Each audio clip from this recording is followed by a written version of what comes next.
Kilmar Abrego Garcia is an illegal alien, MS-13 gang member, and foreign terror. Broken bones, fractures. He takes and he drags her.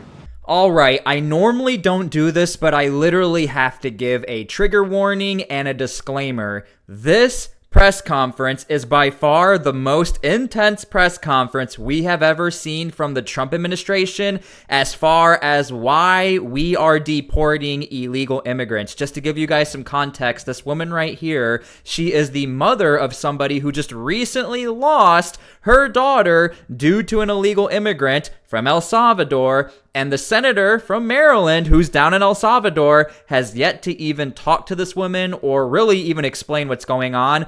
Again, this gets rather intense, but I think it's important for everyone to see this is the current political landscape, and these are the games Democrats want to play. Now we have to face the truth. Who was deported back to his home country. And when Kilmar Abrego Garcia was originally arrested, he was wearing a sweatshirt with rolls of money covering the ears, mouth, and eyes of presidents on various currency denominations. This is a known MS-13 gang symbol of hear no evil, speak no evil, see no evil. Abrego Garcia was also arrested with two other well-known members of the vicious MS-13 gang.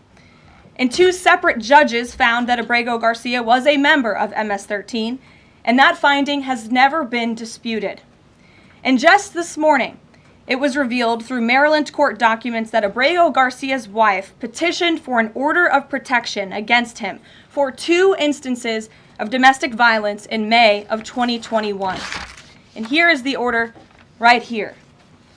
The court ordered that the respondent committed the following acts of abuse. Once in May of 2021, assault in any degree. And on May 4th of 2021, he punched and scratched his wife, ripped off her shirt, and grabbed and bruised her. This is from a court in Maryland. So not only are Democrats rushing to defend an illegal criminal foreign terrorist gang member, but also an apparent woman beater.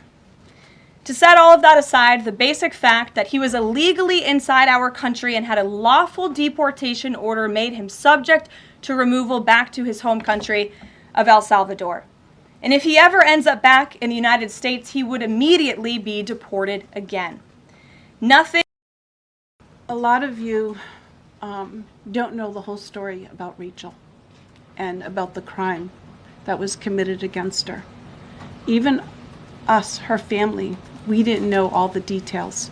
They kept most of it close to their chest, the detectives, because they didn't want to do anything to hurt the case. They wanted to keep the integrity of the case, so they kept everything close.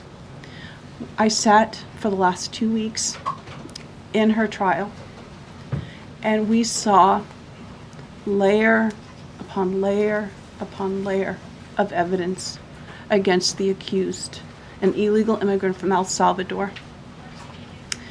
And the things that we thought, well, maybe this might have happened, we didn't know. But when we were at the trial, we got all the puzzle pieces. And I want to share some of those things with you. You know that Rachel's a 37-year-old mother. She has 5 children. We've walked the trail for the last 25 years that we've lived in Maryland. It's a safe place for our family. It's where we go to get a little bit of New England, because that's where we're from, New England. When she went on that trail that day, she was not planning on dying. She wasn't planning on walking to her death. She was planning on going to the grocery store with her girls afterwards. Victor Martinez, he waited for her. He waited for her to come closer. He saw her. He saw that there was nobody around. He attacked her. He dragged her 150 feet, blood gushing from her head.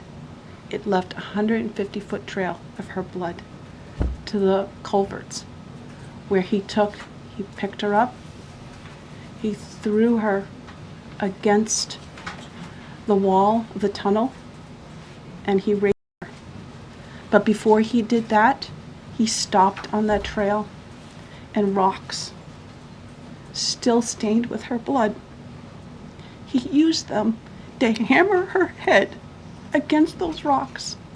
They say at least 20 times they could count the cuts in her head.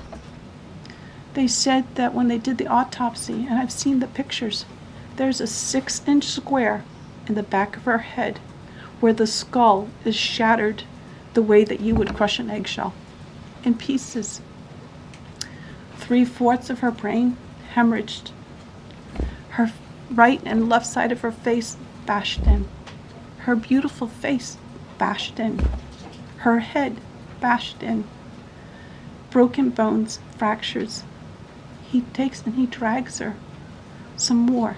He drags her through the thorn bushes. She has all the scrapes and cuts on her body. There wasn't 1 inch of her body that didn't have some kind of injury, whether it's bruising, broken bones, contusions, the scratches. She had a fractured rib, fractured nose, fractured skull.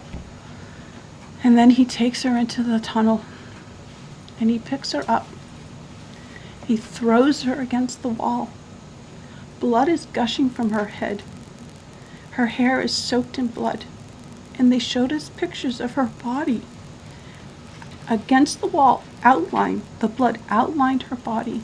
And you could see where the blood ran down around her as he was raping her. And then he threw her down and raped her. And then he strangled her because he didn't want her to be able to live to tell the story. They said that when they did the autopsy on her neck, that one of the things they do is they open up the neck and they look to see how far the injury is. And they went all the way down as far as an injury is possible, hemorrhaging in the muscles because of how strong and violent the grip was around her. These are the kind of people that have no compulsion. Like, to them, this is nothing. And when he was sitting in the courtroom, he actually looked like he thought he was going to be set free. There was no remorse on his face at all. This person took my daughter so violently and so gruesomely and so graphically that they sealed the pictures, because I don't want my granddaughters to see these pictures. These are the kind of criminals President Trump wants to remove from our country. These are the kind of criminals that we need to remove from our country. We are American citizens. Why should we allow people like this, violent criminals that have no conscience at all, to murder our mothers, our sisters, our daughters? I don't understand. Any questions for Patty or for me? No? I have a question. No? Anybody? Okay. We'll see you all later. The president will be at his dinner later this evening. Thank you. Thank you for being here this morning. Thank you. Thank you. So sorry for your loss. Thank you. Please tell the truth. Tell the truth. Yeah. Tell like how violent it really is. This is about protecting our children. It's more than just politics or votes or just anything. It's about national security, protecting Americans, protecting our children. Thank you. And thank you for listening. Thank you. Thank you. I don't know if ever in American history everybody was so flabbergasted they had no questions. Now, there was that one random reporter trying to get a question, and Trump administration shut that down real quick. I am curious who was going to ask this question or what the question was even going to be. But again, you heard, those are famous last words right there. Please tell the truth.